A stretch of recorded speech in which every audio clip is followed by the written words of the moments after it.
In this video, I compare 4 crypto exchanges to find the best and the cheapest, and you'll be surprised with what I find. The fees can be very different from one crypto exchange to another, and some of them even charge hidden fees. In fact, there was one crypto exchange that had 7 times the fees of another crypto exchange. This was us yesterday when we found out. Oh my god, Pablo, I can't believe that it's 7 times cheaper.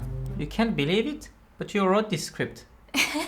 To ensure we did a fair experiment, we did the following things. We transferred $100 into each of the crypto exchanges: CoinSpot, Swiftx, Binance, and Digital Surge. And if you would like to check out any of these exchanges for yourself, I do have some affiliate links below in my description. We then used this $100 to buy $100 worth of Bitcoin on each of the exchanges at the same time. Then we waited for 5 minutes and sold all of the Bitcoin that we had. And finally, we withdrew the final amount back into our bank accounts to see how long it would take, and also to double check that no other fees were taken out. I wanted to thank Daniel Chan, who inspired this video. He actually did a similar experiment on his blog, Marketplace Fairness, and I have included a link to his article below in my description. So now you know how the experiment was set up, let's jump into the results. The most expensive fees that we were charged was from CoinSpot, and we were charged $2.81. The next one was Swiftx, and we were charged $1.77, and then followed by Digital Surge with $1.44, and finally Binance with only 39 cents. So Binance's fees were actually 7 times less than CoinSpot. The difference in fees between Binance and CoinSpot in this example was actually $2.42, which doesn't seem like a lot of money in the grand scheme of things, but remember, we were only transferring $100 worth of Bitcoin.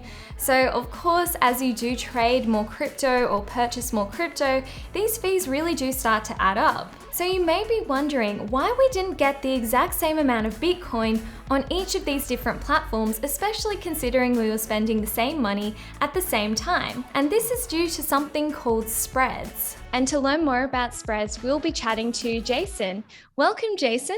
Thanks so much, Queenie. What exactly are spreads? It's essentially the difference. It's just the price difference between what someone is willing to pay and what someone is willing to sell. That's it. And that's your spread. So say the spread is, someone wants to sell Bitcoin at 50,000 Aussie dollars and the other person only wants to buy it at $48,000, then your spread is going to be $2,000 per Bitcoin. Of course, that doesn't happen on our exchanges, but that's just to give you an idea of what the actual spread is. Why do you think that there are spreads in crypto exchanges? I think they have them because it's an easy way to get some fees as well, but it's also in all the traditional markets. Like we see it in Forex, we see it in CFDs, and you have the spread because sometimes you don't have that sort of volume that you need on the exchange in order to get a tighter spread. So some exchanges talk about having a very close spread or near zero spread, which means, the price difference between the buyer and the seller isn't much, and therefore you're not going to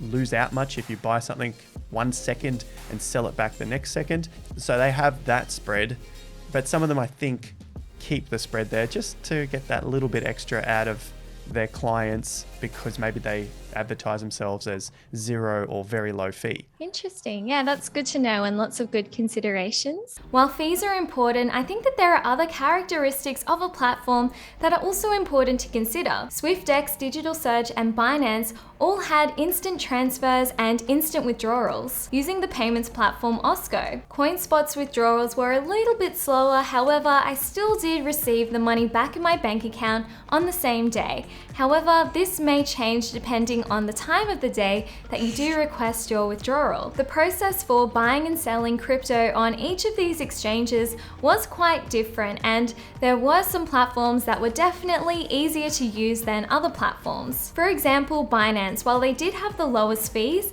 their platform was quite confusing to use, and the platform didn't immediately show the trading history and the transaction history compared to some of the other platforms. However, something important to note is that Binance was actually a lot easier to use on their mobile app, and they also had that transaction history more readily available on their mobile app compared to on their desktop version. I found the CoinSpot platform very easy to use and very easy to navigate. However, one thing that I did notice was they weren't as transparent about their fees compared to other platforms. For example, when I was purchasing the Bitcoin and I clicked buy Bitcoin, it only then showed me the fees that I would be charged, compared to other platforms that immediately showed how many fees would be charged as soon as you click buy Bitcoin. It was also a little bit harder to determine how many fees were charged with my transactions. I found the Digital Surge platform very easy to use and very intuitive. They have relatively low fees and they were quite transparent about how many fees were charged. And finally, I found the Swiftx platform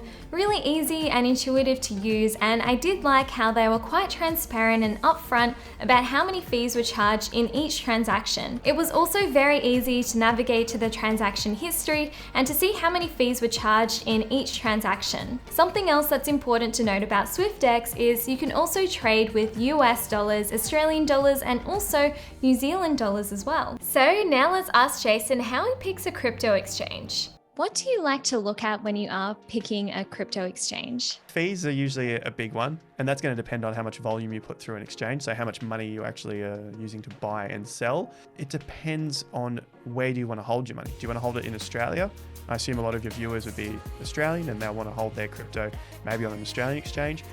So that's what you do to choose your exchange. And also I want an exchange that has a lot of different cryptos as well. So there are exchanges which have tons of cryptos and that's what they specialize in. And then you have other exchanges which specialize in more of a brokerage service. So they're there to help you make your first purchases, but they don't necessarily have a lot of cryptos. So it's going to depend on the level of expertise within the field. So if you find yourself quite experienced, then maybe you don't need that brokerage service. You don't need to pay all those extra percents to have someone hand hold you through the process. Nothing wrong with it.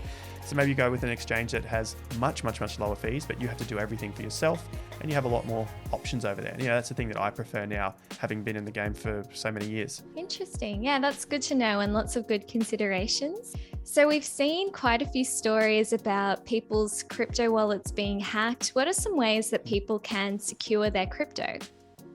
Some nice simple ways are, one, we should all know this by now, the 2FA, so your two-factor authentication. You can do that via an app, which you download, your Google Authenticator app, or you could possibly get it via a text message or even via email or a combination of both. So there's some nice simple ways to secure your account. But if you wanted to have cold storage of your crypto, say on a hardware wallet, that's another type of way to secure your crypto, which is basically offline. So it's like cold storage. Thank you so much for coming on our channel and for explaining a little bit more about spreads. Really appreciate your insights. Anytime, Queenie. Thanks so much for having me again. Thank you so much, Jason. And by the way, if you would like to check out Jason's YouTube channel, I have included some links below in the description. So now you know exactly how much Bitcoin you can purchase with $100 on each of these different crypto exchanges, and also how many fees you could be expected to pay. And if you would like to check out any of these platforms for yourself, I do have some affiliate links down in my description below. So make sure you give this video a like and subscribe to this YouTube channel if you do appreciate these deep dive videos. Plant. So write us a comment below with the word plant in it, just so we know who watched this video all the way through. Thank you. Thank you, bye.